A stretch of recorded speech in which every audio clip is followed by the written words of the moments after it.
You believe there's going to be more of this. How much more? Well, and I'm far from an economist, but what appears to be the case is companies are taking one of three strategies. One is a defensive one where they're cutting quite a bit up front and to be determined whether that's enough.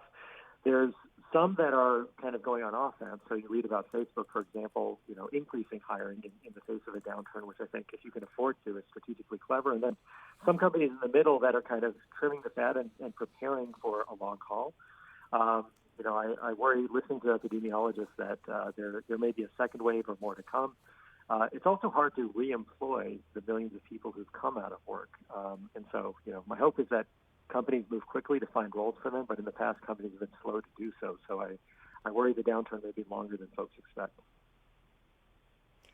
So for a company as healthy as Google that hires as many people as Google does, how big a deal is it that Google is instituting basically a hiring freeze?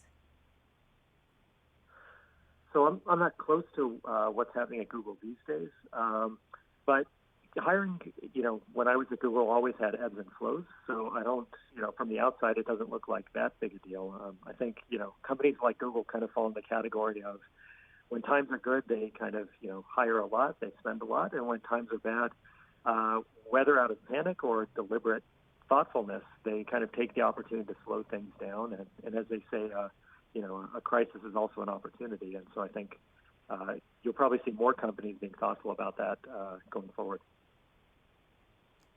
So did this ever happen during your time at Google, for example, during the financial crisis? In 2008, we absolutely slowed down hiring quite a bit, and in fact did layoffs when I was at the company. And it's not the kind of thing you think of when you think of Google is layoffs, but absolutely something that was done. And it brought a lot of discipline, I think, to kind of hiring growth for the subsequent years. It's something actually in my day job now we see a lot of companies really grappling with how much should they cut, how much is too much, and more importantly, how do you make sure when you do reductions, you do it in sort of a compassionate way such that you not only care for the people who are leaving, but for the people who are staying, how do you let them know they're not next and that they should stay focused on doing the right thing for customers rather than getting their resumes polished?